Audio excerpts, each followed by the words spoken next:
Hi, welcome to Bookey, which unlock big ideas from world bestsellers in audio, text, and mind map. Please download Bookey at Apple Store or Google Play with more features. Get your free mind snack now. Today we will unlock the art of war for you. If we consider war to be a feast of death, then military strategies and tactics are the philosophy of fighting for survival. They are experience and wisdom gained through bloodshed. Such plans and precision maneuvers not only concern the survival of a country, as success or failure on the battlefield determines a nation's future, but war also seals the fate of every individual. Whenever a war breaks out, lives are at stake, and that's why military tactics are of utmost importance. To understand the maneuvers on the battlefield, the art of war is indispensable. It is the oldest book on military strategy, initiating this field of study. It provides essential guidance both to ancient Chinese military studies and modern warfare.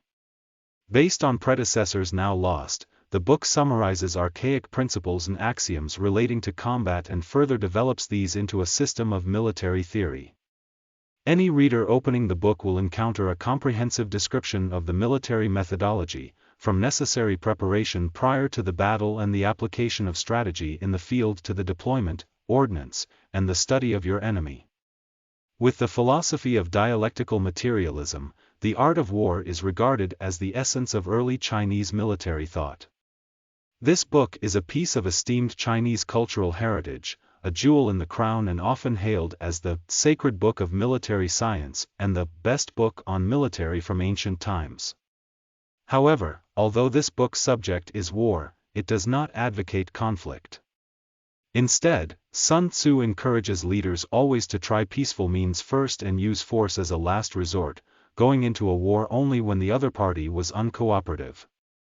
Sun Tzu believes that supreme excellence is not to win every battle, as the most effective action is breaking the enemy's resistance without needing to put up a fight.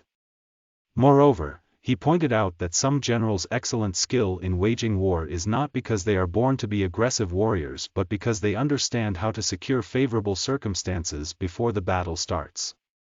On the other side, those destined to lose will be the first to plunge in with a display of their might and look for opportunities as an afterthought. For Sun Tzu, it is never wise to meet your enemy head-to-head in battle. Only by attacking an army's weaknesses and avoiding clashing against their advantages can a great commander use his troop maneuvers to work a triumphant miracle. These insights go some way to explain the enduring popularity of the art of war. The book ranges far beyond military schemes and tricks, considering strategy at its highest level, where it becomes a wise philosophy for life. So, to this day, the book continues to have great relevance. The art of war is divided into 13 sections. For your ease, we have combined the parts into the following 4 chapters. These cover the main ideas in the book. Part 1, Military Strategies. Part 2, Military Tactics. Part 3, Armed Struggle. And Part 4, Environment. In this part we will first look at the bigger picture in the preliminary discussion of strategy on the basis of the book's central idea that people should only fight with the certainty that they will win. The chapter mainly talks about 2 imperative pieces of advice: do not take risks and do not suffer losses. Let's first look into the first aspect: do not take risks. Sun Tzu says in the book, the art of war is of vital importance to the state. It is a matter of life and death, a road either to safety or to ruin. Hence it is a subject of inquiry which can on no account be neglected. With this in mind, Sun Tzu requires us to lay plans for every battle. Laying plans doesn't demand that you come up with any novel idea and catch your enemy off guard, but insists that you carry out a down-to-earth evaluation of both opposing parties. It's like a modern SWOT analysis that compares strengths, weaknesses, opportunities and threats. Doing this work tells us if circumstances are favorable and which party is certain to win. If we can be sure that we will have the last laugh, then it's time to wage war. Otherwise, we need to stay put. Sun Tzu lays out 5 elements that affect a war's outcome. They are morality, heaven, earth, leadership, and discipline. In this context, morality concerns popular commitment. All people should share one vision and have the same goals as that of the leadership. Heaven refers to natural phenomena, such as weather conditions, daylight and darkness, sun and rain, and cold and heat. Earth considers the terrain, land formations and distances, questions such as, is the battlefield far away from where we are now? Does the road wind through steep mountains or cross wide plains? The fourth element, leadership, reflects on a leader's capacities. Is the leader a great commander, decisive and brave? The last element, discipline, discusses all kinds of rules and regulations, including the marshalling of the army, the graduations of rank among the officers and the maintenance of military supply chains. We can know the situations of the two parties in the conflict using these 5 aspects for our analysis. Which of the two leaders is fortified with moral strength? Which general has the best track record? Which side is more favored by the circumstances of heaven and earth? And which more rigorously enforces discipline? Which party is stronger? On which side are officers and soldiers better trained? And, in which army is there the greater constancy in reward and punishment? With answers to these questions, we can have a better idea about who is likely to come out on top. Only when we are theoretically confident that we will have the upper hand in the battle should we go to war and fight it out with our enemy. This is the fundamental art of war. Briefly, in summary, it's important to analyze and compare your situation to your enemies and to be certain that you can win before putting a foot on the battlefield. However, when the war is underway, generals must take over and continue to be strategic.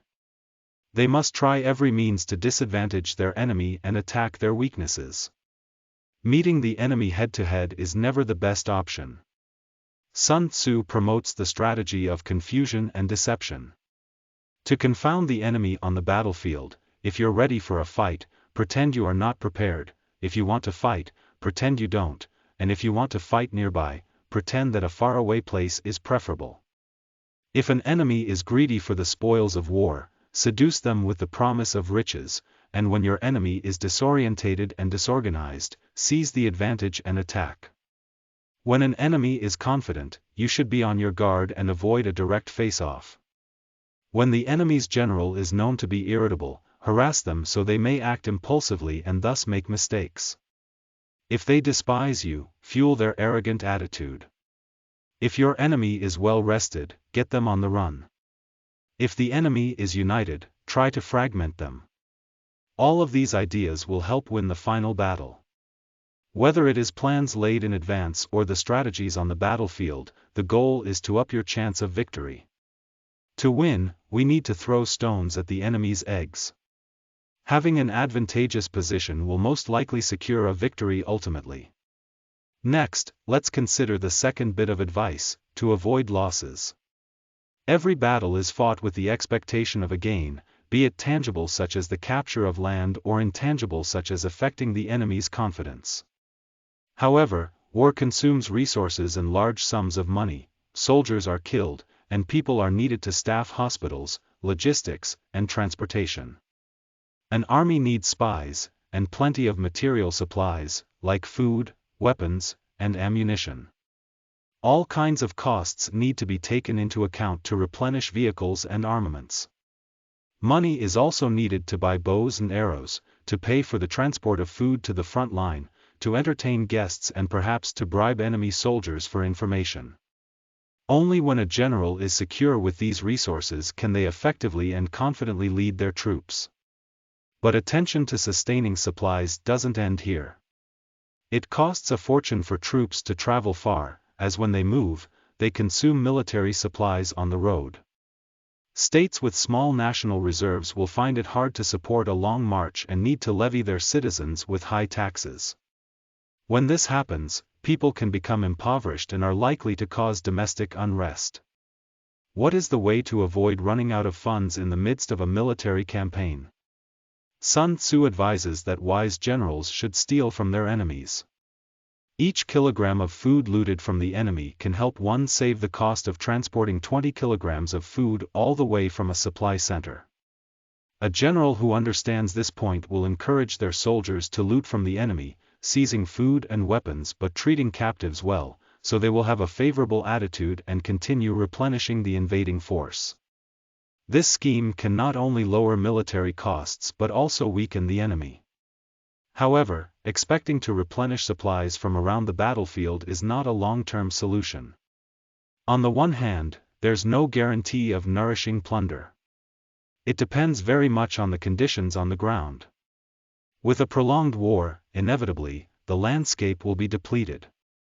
Armed forces waiting in reserve at home or stationed in other countries may seize an opportunity to attack a vulnerable home base.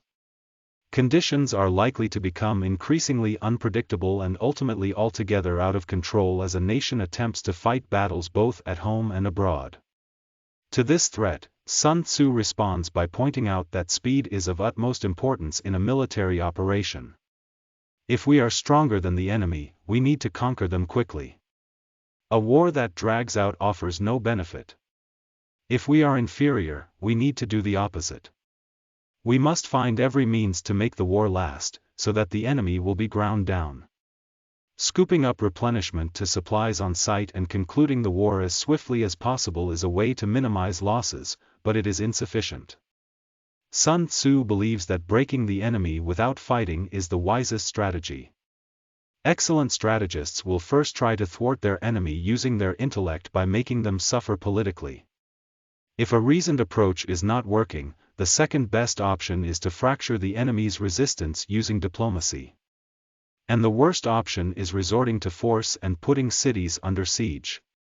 The former strategies exchange low consumption of resources for maximum progress towards victory, a minimum input for an optimal result.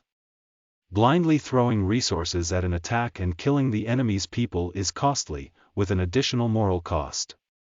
Such a victory comes at a high price and will yield little benefit.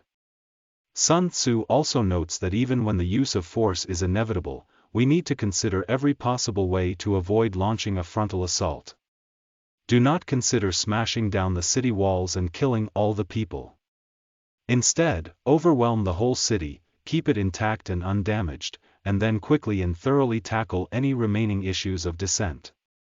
If your force is 10 times the size of the enemy's, you should surround them. If it is 5 times, then attack them. If you are only twice as strong as your enemy, split them up into smaller forces. When you are equally matched, you can fight. When you are slightly the weaker of two, avoid a face-off. And, when you are obviously and by all accounts in an inferior position, flee. There is no future for you in a fight. At this point, we concluded the first part concerning military strategies.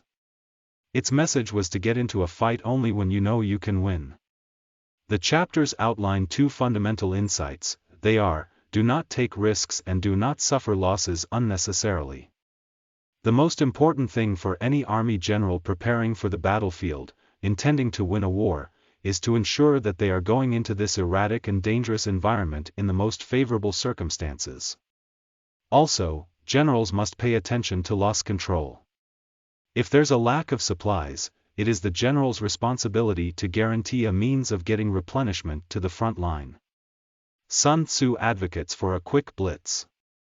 This short sharp shock can be greatly advantageous and avert hefty costs to both sides brought about by a prolonged conflict. A speedy resolution will ensure that a territory stays protected once the war is over. Most importantly, the wisest military strategist will always conquer their enemy without resorting to force. Today we are just sharing limited content. To unlock more key insights of world-class bestseller, please download our app. Just search for Bookey at Apple Store or Google Play. Get your free mind snack now.